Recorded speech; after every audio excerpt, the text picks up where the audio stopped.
This is the future.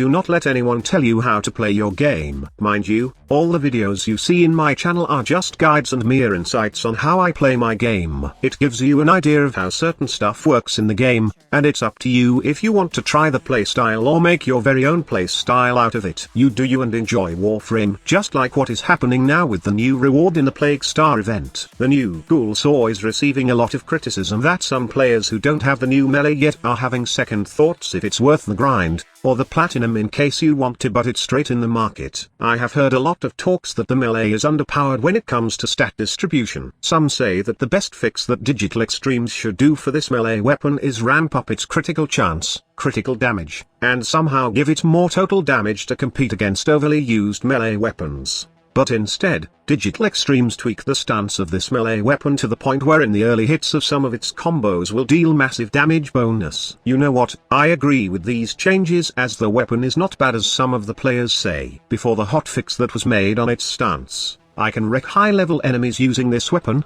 and its power doesn't come from per hit strikes. But I use it like the Struffer wherein I build up combo up to 12 times, then use the heavy attack to rip and tear enemies. Its heavy attack is awesome and one rip of it can kill acolytes easily. But I must admit, this feat from this melee weapon can't be achieved without adding extra work on the overall combo. What I mean is, I use Nidus Lava to group enemies and build combo counter, then destroy them with a heavy attack at max combo. Don't get me wrong, you can also do this combo with Vauban's Vortex, or even Cora's and Snare. Hell, you can also do this with all Warframes using the Helminth system, as both Ensnare and Lava are subsumable abilities. Or, there's the Magus Anomaly Arcane that you can equip on your operator to pull enemies in one spot and kill them with the Ghoulsaw. This solves the time to kill problem of this weapon, but I also understand those people who are saying that you need to exert some effort to make this weapon worth using compared to just using a meta melee weapon which kills faster. But then again, who cares about meta, and you can't stop me from having fun playing the Ghoulsaw.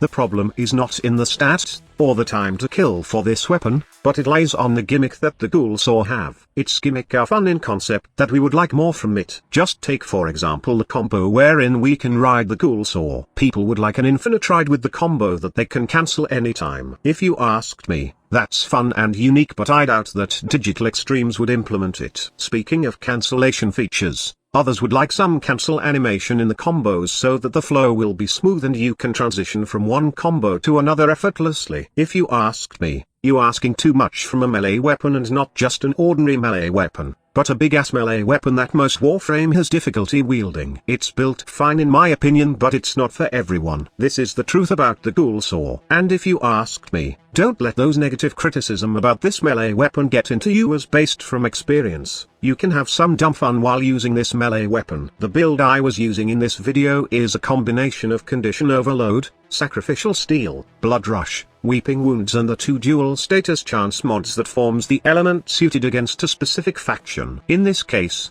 Viral goes so well with the Ghoulsaw since it has high slash damage, perfect against tripping enemies with health or any armored enemies. That is why I also pick Weeping Wounds to somehow boost the status chance further and always proc both Viral and Slash. This weapon is heavy with slash damage now, not just on its stats, but also on its combos, since some of them guarantees insane slash damage which results to powerful bleed procs. The only optional mod here is Primed Reach. If you can group enemies, then might as well get rid of Primed Reach and add a attack speed mod on the Ghoulsaw. Now, you might also wonder about Sacrificial Steel, as it only gives out little critical chance increase. You see, we are aiming for good critical chance not on the normal attack with this melee, but its heavy attack. The high critical chance will somehow result to more slash damage and insane bleed procs. But like I've said, this melee is not for all, since this is about grouping, building combo count, and then finishing them off with the rip and steer move from its heavy attack. Take note that this is how I play Ghoulsaw, and if you want to just use all the combos and just let loose in the field, then you can do that with this build also. In addition, Condition Overload is very potent for this melee weapon since it has high critical chance and most of its combos guaranteed slash proc. Then,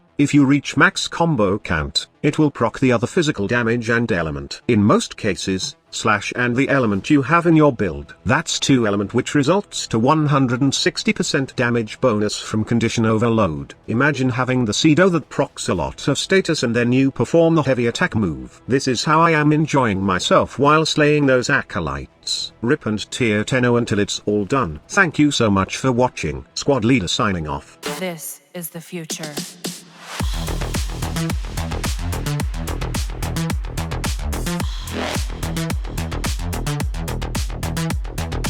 Evolution.